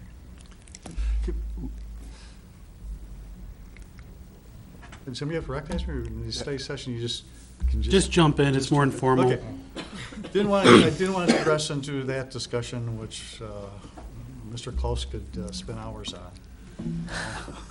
Rightfully so. One of the requests I had was a list for the fund balances, and we got that in our packet of all the different fund balances on there. And I guess I have a comment in general on that. And I did get one email, and they mentioned, they referred to this as dead money. What do we do with this dead money that's sitting in all these fund balances? And to be honest with you, when I was a trustee in Acme Township, I had the same battle saying, hey, it's taxpayers' money, it's just sitting there. We should look at the millage on Metro instead of just having this money sit there. So I understand the need for a fund balance, but in my opinion, it can be overstated where we're just sitting on a bunch of cash. And I guess my question in general is there a guideline that we set for the various people responsible for funds or departments or whatever on as a percentage of their operating expenses going forward, or something, or should we, or can you just, we got a lot of money sitting in. As I recall, back in 12, we had asked Michigan Association of Counties for a recommendation for what a county overall fund balance should be. And we did get a recommendation at that time. I think it was 18 to 22% range, something like that. That is correct. The Governmental Accounting Standards Board also has various, what they call best practices regarding what acceptable or what suggested levels of fund balance should be. The information that's presented regarding the list of fund balances, Excuse me. each fund is different, and just because it has, for example, the general fund has a fund balance of almost 12 million, that does not mean it's cash. I mean, fund balance is the residual. It's the amount that's left over when you take your assets in the fund less the liabilities in the fund. So it's not cash, and that's why I almost hate putting together a list like this, because it will lead to more questions than I can possibly answer. But this was what was requested. I think the other thing to remember about the general fund is the fact that our main revenue source, we need to have a significant fund balance and a cash balance when we start each fiscal year, because our tax revenue is not collected until July 1st. Each fund is unique, but Commissioner LaPointe is absolutely right. There should be a way to gauge or how much fund balance we have in each fund, and some of the funds do have. In 2017, you used the fund balance in your general fund and in Fund 619, as well as the Commission on Aging funds, to make the $5.6 million payment to the pension. Can you, and I kind of know a little bit about, but one of the biggies there is it'd be worthwhile, because it always comes up, I think, once a year at some point, on the delinquent tax collection fund of Correct. a balance of $9 million, and how does that play Fund into 619, that is used by your county treasurer to purchase the delinquent taxes from the local units. So, for example, I live in Mayfield Township. After the township treasurer collects taxes through a certain point in time, there's a balance of the tax roll that is not collected. The treasurer will settle with all of the local units, including the city, road commission, and we purchase those taxes so that they have the full amount of their levy to work with for their operating budgets. Then we collect those unpaid taxes. I don't like using the term delinquent, but, so we collect those, and we have made some. With interest, fees? Yes, there are fees associated with those, and then ultimately, at some point in time, if they go a certain period of time, 2 years, we can foreclose on the property. But that also does not mean that the fund has that amount of cash.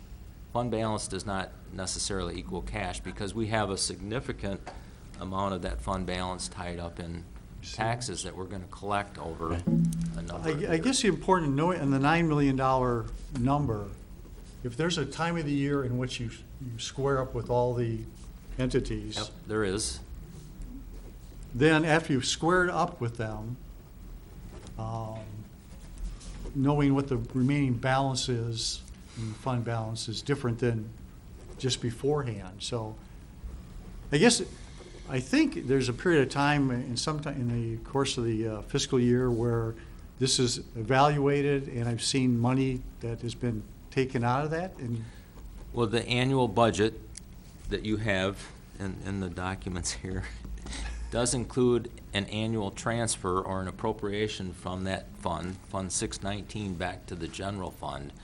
It's probably in the neighborhood of $700,000 of the earnings that are realized from collecting and charging a fee and interest on those unpaid taxes that we use to finance our general fund. so budget. on average, if you look at the revenue of the general fund, there'll be a $700,000 infusion in asset cash. Is that in our revenue projection when we do our Yes. budget? Yes.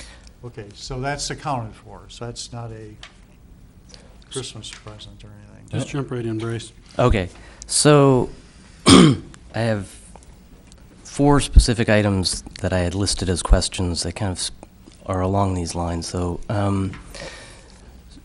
so one of my things is trying to get, dashboards and summary reporting that helps us get our arms around things, but it's also to help the public get clarity around what's going on.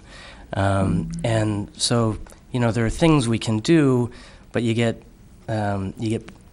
hamstrung by the fact that it's also just a complicated budget, right? So there's only so much that it's still going to take effort on the user's end to understand what the heck is going on with anything. And so then if I'm making changes to reporting, any of the reporting takes effort on the staff's part, resources and everything. So I'm couching all of that. So transfers in are an interesting thing that shows up when governmental reports that don't show up out in the private sector. And to get my CPA, you take one governmental accounting course, right? And then it kind of is set aside for 10 years. And so my understanding of transfers in is we've got all these other funds and like the tax collections, those on the general fund would show up as transfers in from other funds. Would that be correct? Or Correct. Okay. Hold that thought for Yep, just yep. if you go to page 5, and you don't have to go there, but the transfer from the delinquent tax revolving fund back to the general fund in 2019 is $733,000, $733,713. So, that's a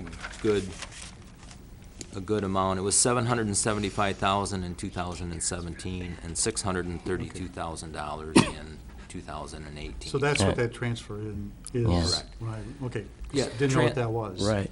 That's entirely from the delinquent tax revolving fund. Commissioner Okay. Hundley. Right. Yes, transfers in, and first and foremost, fund accounting is not the same as private sector accounting. No. It's very unique. Indeed. I also took that same fund accounting Right. class.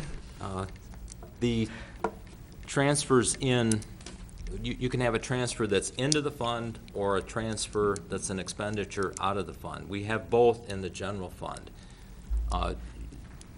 We have more transfers out in the general fund because you're transferring or appropriating money to your circuit court, your district court, your friend of the court. I can go on and on and on. That's a large part of your expenditure budget, those transfers that you're making to other funds, Parks and Rec, facilities. It's the nature of what happens in fund accounting. Each fund stands by itself. It's self-balancing. It usually has a cash and a fund balance, but there's a lot of interaction with the other funds because of just, as Chris mentioned, the nature of fund accounting and what the requirements are. Right. The special revenue funds are primarily where those transfers go. They're funds that have a special purpose or a very specific purpose. Parks and Recreation, that's your parks department. So, yes, they're significant items in the budgets that you're going to see. Right.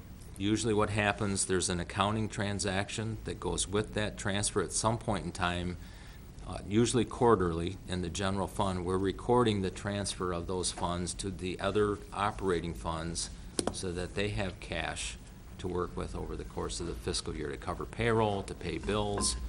They're in and out. I'm going to suggest that we try to wrap this up by 10 o'clock, unless you guys want to go marathon all day. I can. But I don't, but I do. I mean, this seems like a great meeting to let me get the other questions out. I don't want to cut you off, but No, go for it. let's leave discussion of MERS for a future study session, I'm going to recommend. Okay. Because, Just give a overview, perhaps, From yesterday's meeting? in yesterday's meeting. okay, I was thinking of saving that till a future study session, but I can go all day if you guys want to. No, I- But we I think- probably got I think in 10, a 15 2-hour minutes, discussion of MERS we can coming. boil down the 3-hour meeting with mirrors. Well, I think Okay. I personally think it would be important to have the MERS representatives here before all 7 commissioners to have that discussion. Yeah. Is that an option in the near future? Absolutely. Get them up here. I think the level that we need, I mean, you can go into the MERS guy and you think this is complex? But I think it would be worthwhile to at least give a summary of what, All right, you have 60 seconds, go.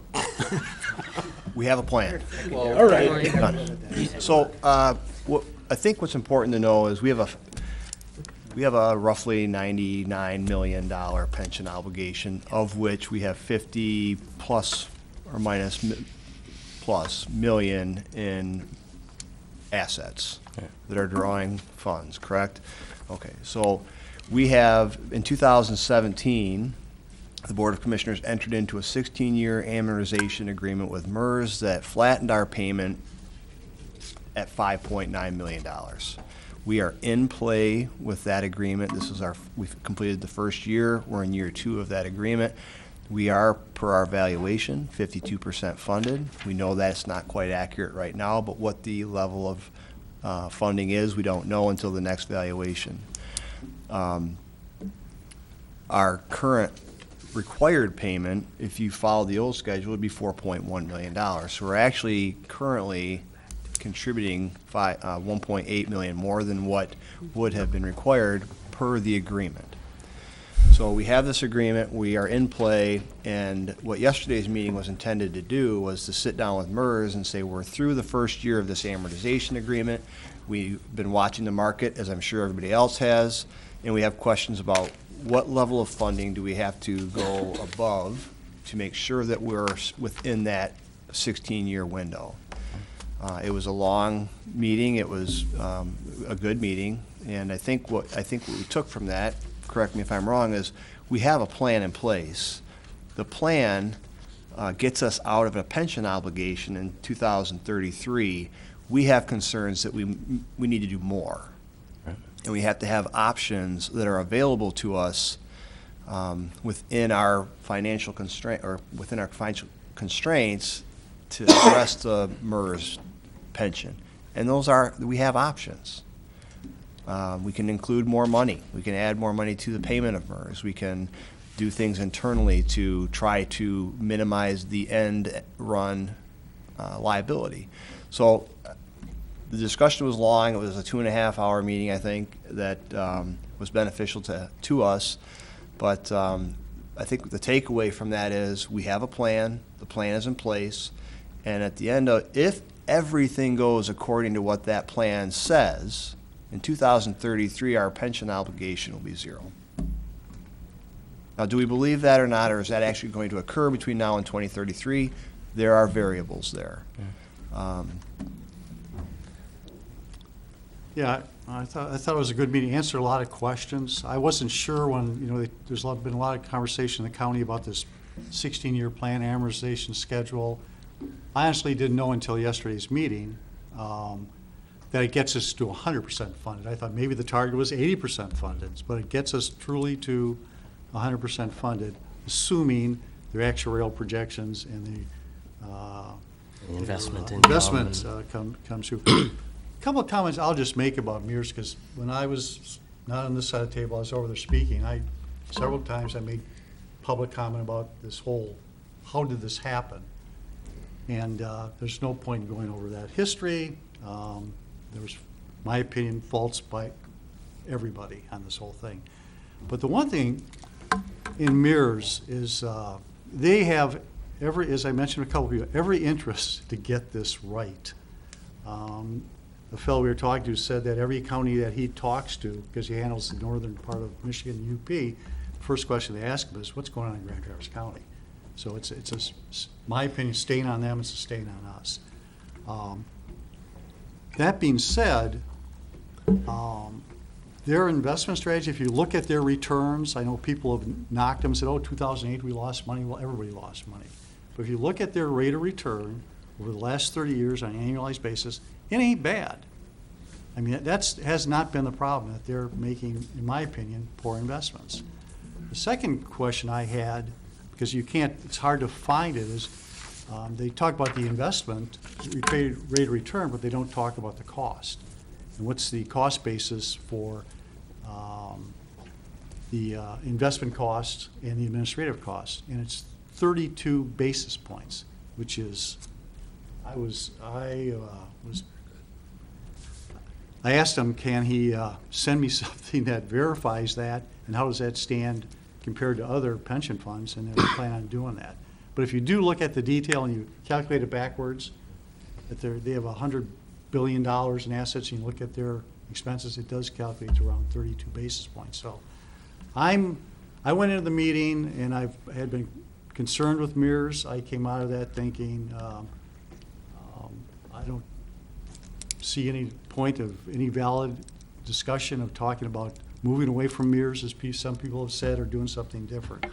I think it's a matter of, as you said, come up with a more realistic calculation and see if you want to put additional monies aside to ensure that should it fall below 7 3/4, we can meet it and meet our objective in 15 years of 100% fully funded. So I walked away very encouraged from the conversation. Go ahead. You hardly talked. Come on, Klaus. Well, I just wanted to make sure that before we do leave today, and it's regarding the drains, and if, can we force our assistance, our help on the drain commissioner to get work done? Because come spring, Silver Lake's gonna be not gonna be funded again. There'll be money requested for Silver Lake, because that's ongoing. There's no money in the fund, and I don't want to be sitting on this board and say no, at that point, because you're telling the people in Silver Lake no. But also, something's got to happen to get moving in that direction to get the assessments out. And so I was wondering if we need to make a motion, when we are at a board meeting, if there's a motion that we can even make to get some help going. I would suggest the first thing is to give them a deadline, like, this is reasonable that you should be able to get some progress by this date. At that point, we start looking at our options. I think that the simplest answer is, the idea of motion is, it's a good idea in that it shows that this is what the Board of Commissioners would like to see. Ultimately, though, you have to understand that the drain commissioner, he is a elected official who is separate from the board, and his powers come from the drain code and other statutes. And so, to answer your question, is there anything that this board can force him to do one way or the other? Unfortunately, the answer is no. It's akin to, forcing the sheriff to go out and make arrests of certain people you want arrested, or having the prosecutor prosecute certain cases you want to see prosecuted. You just don't have that authority. What you do have the authority, though, is controlling the purse strings. And again, adopting some type of resolution that says, hey, we recognize that there are problems out there in our drainage districts. We want them addressed by such and such date. That's probably not a bad idea. Maybe if we could, as part of that, maybe we should try to identify what we could do to help him with that. I think our equalization department, our GIS department could help significantly in the creation of those assessment roles and the mapping of the assessment district. Maybe it's just simply a matter of trying to put Steve and Jim Baker in a room and say, look, I can help you do this. And rather than, the drain commissioner himself trying to establish who should be assessed, who shouldn't be, we have a great, very, very, very great GIS department. We have the abilities by which to identify those parcels that are being benefited by the districts, and from that we can create a tax roll based on who owns those parcels. You know, and I think maybe that's, rather than be demanding, I think more than anything else, we need to, you know, identify what we can do to help. You know, it's easy to say, well, we want you to work with staff, but if we do, you know, if we don't understand what we're asking him, and he doesn't understand who can help him, you know, I'm not sure we get there. So I think maybe the thing to do would be to, you know, at least in my mind, I'm seeing where the drain commissioner can be helped the greatest with this process is by the equalization department and the GIS department. And I think we probably can put the two of them together and try to facilitate that. We have a genuine interest in making sure these drain projects succeed, and we've expressed that to the drain commissioner and offered our resources to whatever degree is beneficial to him. Again, we've done the research previously. We can't force him to do something, but we have offered the resources. So any amount of assistance or guidance from the board would be beneficial. But as Chris stated, he's an elected official, and those are his statutory responsibilities, and we can't force ourselves upon his duties. With, and I know we can't do it here, but in an upcoming board, if we were to make a motion to at least receive and file staff's communication with the drain commissioner, just so that we have it and we know that that has happened, I mean, that's something wouldn't be out of line to do. I'm asking you, Chris, if. No, it's not. I guess I'm trying to understand.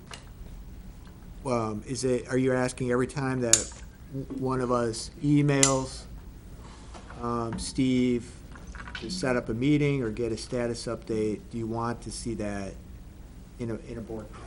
Well, I guess I'm asking for stuff that will help, because at this point, you know, we're with the understanding that you've offered your help and you've not been called upon for your help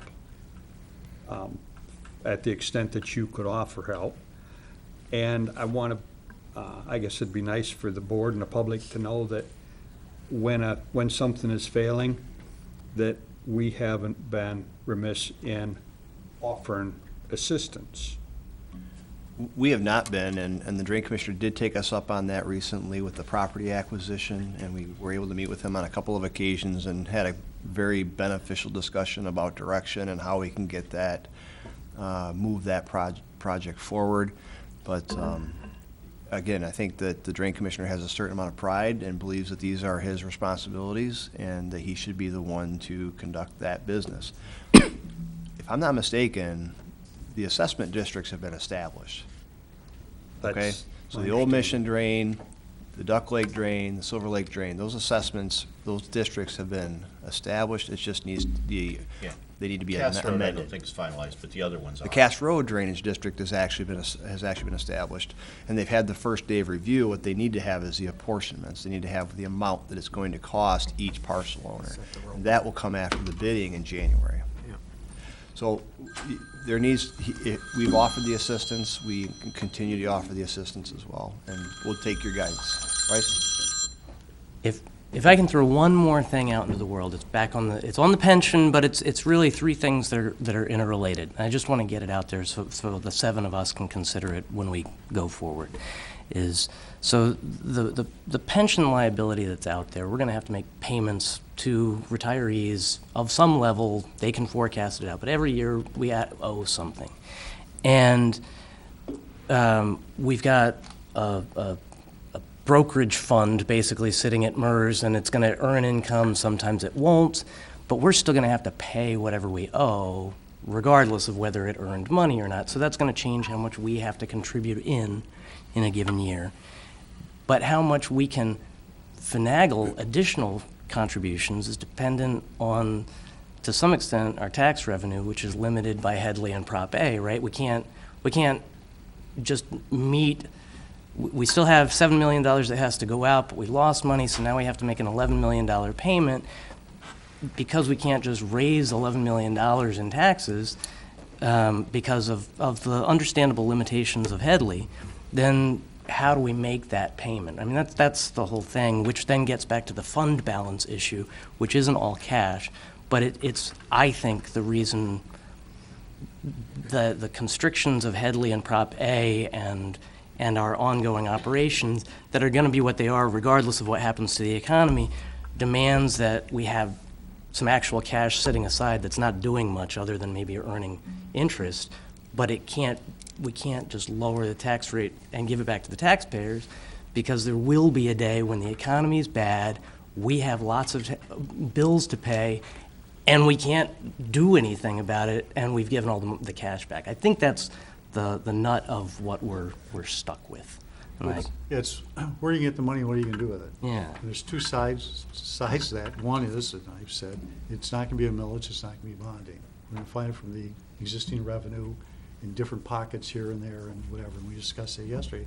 The third one, and we probably do need another meeting, because the question is, if you do come up with the revenue, what do you do with it? I don't want to sit it at 1%, waiting for the rainy day that I lay it out. Right. So do you sit on it with a irrevocable trust earning not much? Do you give it to Mears and ride the risk? And there are some other alternatives. Do you offer payouts, reduce the liability? So that's why I think we still need to talk about a pension advisory board, but it's not, where I thought the original pension advisory board was, okay, how are you going to raise the revenue? Right. That seemed to be what the output was. We need more advice in some areas on, we got into some complexity with Mears on, you could do this, there's a lot of options that are good for in my opinion, the service appear good for everybody. We need some help in understanding that and working with Mears. And I've got, like I said, I am going to say I've got the utmost confidence they want to get this right. It's a stain on them. And How about the board, we have a study session scheduled for the 23rd. Maybe we could see if the MERS rep could attend at that time? Is that? Do we have anything else already scheduled for that study session? Well, was it the strategic planning or the ethics question? Ethics, I think. I had requested it at the last meeting and we had discussed, so I thought that was where we were landing it, but anything else? No. Okay. We can, does that sound good? I mean, any objection to doing that? All right. We'll wait to hear if MERS can make it. Yeah, I can call Tony today, so it would be a dual-purpose study session at that point. That's fine. All right. Is there any questions or comments that absolutely can't wait? Because we've been going for over 2 hours now. All right. Let's see, do we need a motion to adjourn? No, second public comment. Oh, second public comment. All right. Any public comment? Sheriff Bensley. Tom Bensley, Grand Traverse County Sheriff. It seems like every meeting I attend, Commissioner Wheeler kind of picks on me, but uses us as an example just a little bit. For the new commissioners, we were asked to provide you with... I'm sorry? We've been at it a while. Yeah. New commissioners, we were asked to provide you with some information on our operations, budgets and stuff like that.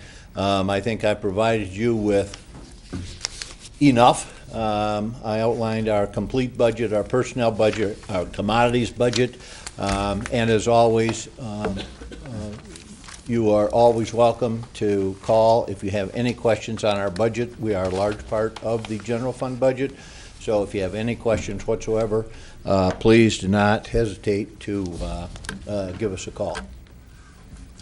All right, thank you. Any other public comment? All right, seeing none, we stand adjourned. We reconvene a week from today, 8 a.m. for a regular business meeting.